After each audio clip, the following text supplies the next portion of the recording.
To this end, we encourage the government to revisit and implement the job creation report that Aliko Dangote team headed, a report which was geared to create jobs in the hundreds of thousands, not only for our young people sitting at home doing nothing, but even the very many adults that have families to look after.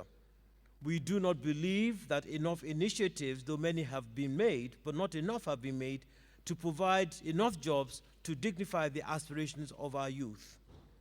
The implementation of our recommendation for a national skills needs assessment to meet our 2020 aspiration remains outstanding.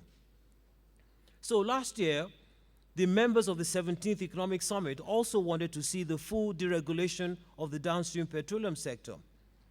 They wanted to see the PIB put to bed.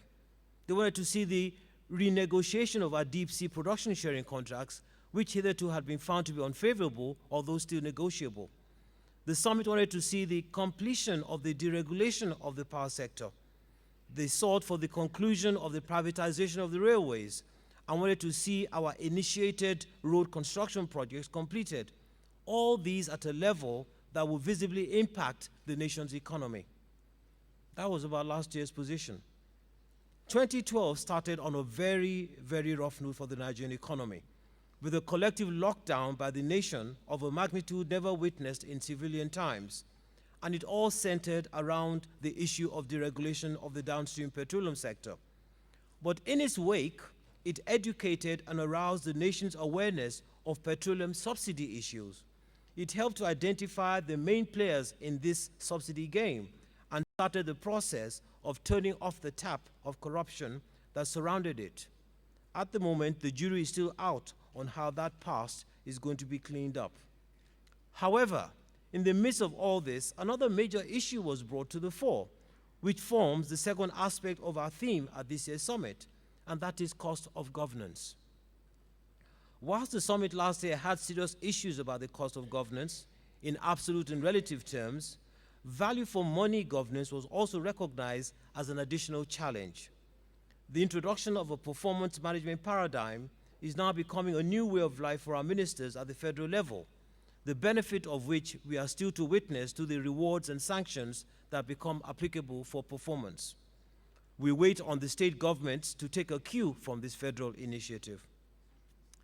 The current reality surrounding the cost of managing this country presents a situation where about 3 million or so people that work for the federal, states, and local governments, not forgetting the legislature, consume about 70% of the annual budget on salaries, allowances, overheads, while the rest of the 160 million odd Nigerians depend on the balance of the 30% to provide the infrastructure, education, health, and other services which most governments have a responsibility to provide. The cost of managing our economy is larger than its productive output. Our oil revenue is giving us all a false sense of productive achievement.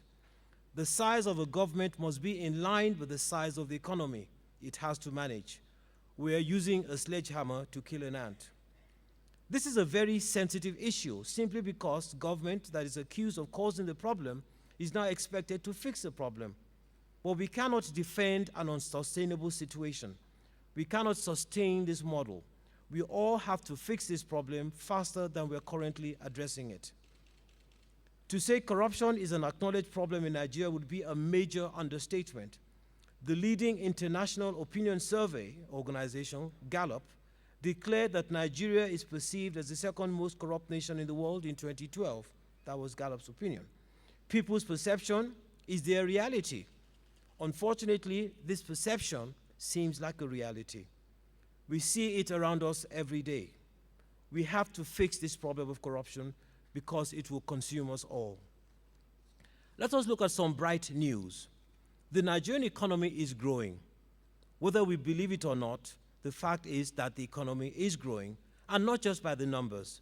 Things are happening, maybe not as fast as we need, but for an economy that has been asleep, we feel that we could do a lot more. Things are happening. The regional imbalance in development is hiding this reality.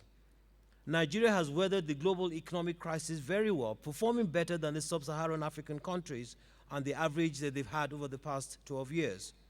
Our GDP per capita has picked up strongly by as much as 185% in the last 10 years, with a forecast of another 65% over the next 5 years. Many people in government around the country are working hard to make the reforms work. But we have serious emerging challenges.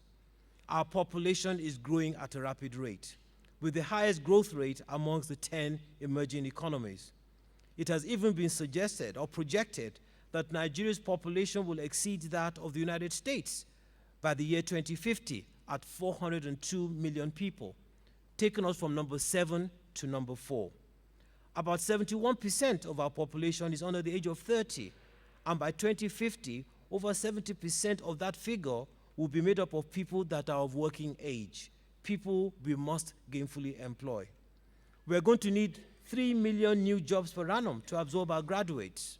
As I speak now, about 30 million Nigerians are under the age of 5, and they're going to grow into the system. Currently, 53% of our population lives in rural areas. By 2050, only 25% of our population will be living in rural areas.